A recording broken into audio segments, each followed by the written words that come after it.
ಎಲ್ಲ ಕಡೆ ಇದು ನಡೀತಾ ಇದೆ.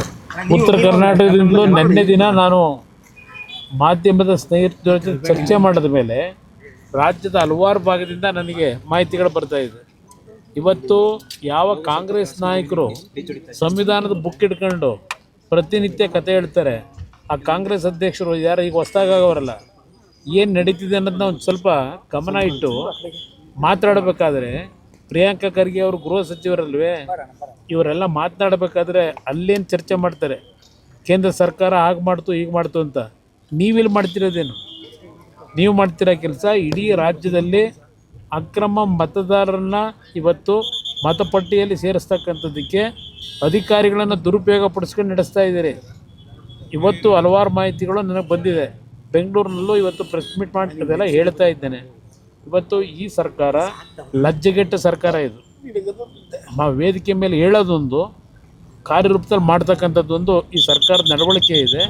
ಇದು ಸದ್ಯದಲ್ಲೇ ಈ ಸರ್ಕಾರದ ನಿಜವಾದ ಬಂಡವಾಳ ಹೊರಗೆ ಬರುತ್ತೆ ಅನ್ನೋದನ್ನ ಹೇಳಲಿಕ್ಕೆ ಗಂಭೀರ ಆರೋಪ ಮಾಡ್ತಿದ್ರು ಸರ್. ಸರ್ಕಾರನೇ ಅಕ್ರಮ ಮಾಡ್ತಾ ಇದೆ ಅನ್ನೋಂಥದ್ದು ಸರ್. ಅದನ್ನೇ ಸರ್ಕಾರ ಇಲ್ಲಿ ದೇಶದ ಬಗ್ಗೆ ಕಾಂಗ್ರೆಸ್ನ ಮಹಾನ್ ನಾಯಕರು ಏನು ಮಾತಾಡ್ತಿದ್ರು, ಪಾಪ ರಾಹುಲ್ ಗಾಂಧಿ ಅವರು ಭಾಳ ದೊಡ್ಡ ಭಾಷಣ ಮಾಡ್ತಿದ್ದಾರಲ್ಲ, ಇಲ್ಲಿ ಬಂದು ಏನಾಗಿದೆ ಅನ್ನೋದನ್ನ ನೋಡಿ ನಂತರ ಮಾತಾಡೋದು ಒಳ್ಳೇದು. ರಾಜ್ಯ ಕಾಂಗ್ರೆಸ್ಗೆ SIR ಬಗ್ಗೆ ಭಯ ಬಂದಿದೆಯಾ ಸರ್? ಇಲ್ಲಿ SIR ಬಗ್ಗೆ ಭಯ ಅನ್ನೋದಕ್ಕಿಂತ ಇಲ್ಲಿ ಬಂಡ್ರಿಲಿರೋರು SIRಗಿಂತ SIRನ ನೀವು ಏನೇ ಮಾಡಿದ್ರು ನಾವು ಅದನ್ನು ಓವರ್ಲುಕ್ ಮಾಡಿ ಮಾಡ್ತಕ್ಕಂಥ ಶಕ್ತಿ ಇಟ್ಕೊಂಡಿದ್ದೀವಿ ಅನ್ನೋದನ್ನ ನೆನ್ನೆಯಿಂದ ತೋರಿಸೋರು. ಅದಕ್ಕೆ ಇನಾಗ್ರೇಷನ್ ಮಾಡಿದರೆ ಈ ರಾಜ್ಯದ ಮುಖ್ಯಮಂತ್ರಿ ಅವತ್ತು ಬೆಳಗ್ಗೆ ಶುರುವಾಯ್ತಲ್ಲ, ಅವ್ರ ಮನೇಲಿ ಕೂತ್ಕೊಂಡು ಪಾಪ ಎಲ್ಲ ಜಿಲ್ಲಾಧಿಕಾರಿಗಳನ್ನ ಕರೆಸಿ ನಡೆಸೋದ್ರಲ್ಲ. ಮೊದಲನೆಯ ಪೂಜೆ ಫೌಂಡೇಶನ್ನು ಈ SIRನಲ್ಲಿ ಯಾವ ರೀತಿ ಮತದಾರರನ್ನ ಸೇರಿಸಬೇಕಾದ್ರೆ ಅಕ್ರಮ ಮಾಡ್ಬೋದು ಅಂತಕ್ಕಂಥದ್ದನ್ನು ಅವ್ರ ಮನೆಯಿಂದಲೇ ಶುರು ಮಾಡಿದ್ದಾರೆ. ಇದು ಈಗಾಗಲೇ ಪೋಷಣೆ ಮಾಡೋ ಕೆಲಸ ಸರ್. ಇದು ಪೋಷಣೆ ಮಾಡೋದಲ್ಲ, ನಮ್ಮ ಅಧಿಕಾರಿಗಳು ಯಾವ ಮಟ್ಟಕ್ಕಿದ್ದಾರೆ ಅಂತ ಹೇಳಿ ಇವತ್ತು ನೆನ್ನೆ ಫೋನ್ ಮಾಡಿ ಚರ್ಚೆ ಈ ಥರ ಆಗ್ತಿದೆ ನೋಡಿ ಅಂದರೆ ಇಲ್ಲಿಯ ಅಧಿಕಾರಿಗಳು ಏನು ಅವರು ಪ್ರತಿಕ್ರಿಯೆ ಕೊಡ್ತಾರೆ, ಏನೂ ಆಗಿಲ್ಲ ಅಂತ ಹೇಳ್ತಾರೆ. ಇದು ನಡೀತಾ ಇರ್ತದೆ. ಜಿಲ್ಲೆಯಿಂದಲೇ ಆರಂಭ ಆಗ್ತಿದೆ ಸರ್.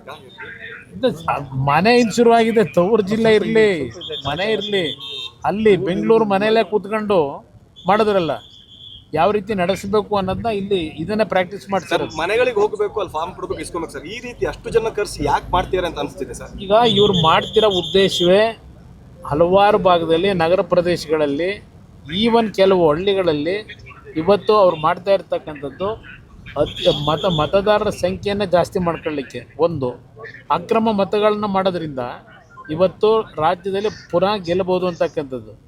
ರಾಮನಗರ ಜಿಲ್ಲೆಯಿಂದ ಕುಮಾರಸ್ವಾಮಿನ ದೇವೇಗೌಡರು ಕುಟುಂಬ ಓಡಿಸಿದ್ದೀವಿ, ಅವ್ರಿಗಿಲ್ಲೇನು ಕೆಲಸ ಅಂತ ಹೇಳ್ತಾರಲ್ಲ, ಕೆಲಸ ಇಲ್ಲೀಗ ಪ್ರಾರಂಭ ಆಗಿದೆ. ನಮ್ಮ ಕುಟುಂಬದಿಂದ ಈ ಕೆಲಸ ನಮ್ಮ ಕಾರ್ಯಕರ್ತರ ಜೊತೆಗೂಡಿ ಇಲ್ಲೇನು ಪ್ರಾರಂಭ ಆಗಿದೆ.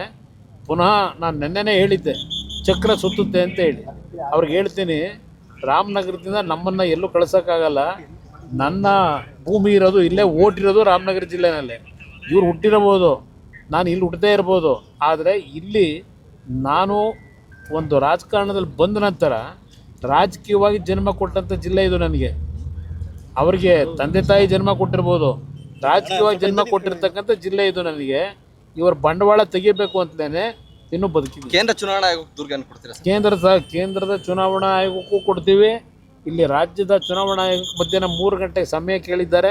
ಅಲ್ಲೂ ಸಹ ಇದನ್ನು ಏನೇನಾಗಿದೆ ವಿತ್ ಡಾಕ್ಯುಮೆಂಟ್ರಿ ಎವಿಡೆನ್ಸ್ ಕೊಡ್ತೀವಿ, ಏನೇನು ನಡೆದಿದೆ ಅಂತಕ್ಕಂಥದ್ದು. ಇನ್ನೂ ಹಲವಾರು ಮಾಹಿತಿ. ಇದು SIRನ್ನು ರಾಜ್ಯದ ಅಧಿಕಾರಿಗಳಿಂದ ಮಾಡೋದ ಅವಶ್ಯಕತೆ ಇಲ್ಲ, ಮಾಡಬಾರದು ನನ್ನ ಅಭಿಪ್ರಾಯದಲ್ಲಿ. ಯಾವ ರೀತಿ ವೆಸ್ಟ್ ಬೆಂಗಾಲ್ನಲ್ಲಿ ಇವತ್ತು ಸುಪ್ರೀಂ ಕೋರ್ಟ್ನ ಆದೇಶದ ಮೇರೆಗೆ ಬೇರೆ ರಾಜ್ಯಗಳಿಂದ ಅಧಿಕಾರಿಗಳನ್ನ ಕಳಿಸಿ ನಡೆಸಿದಾರಲ್ಲ, ಆ ರೀತಿ ಕರ್ನಾಟಕದಲ್ಲೂ ಮಾಡಬೇಕಾದಂಥ ಅನಿವಾರ್ಯತೆ ಇದೆ. ಇದಕ್ಕೆ ಆಗ್ರಹ ಮಾಡ್ತೀವಿ.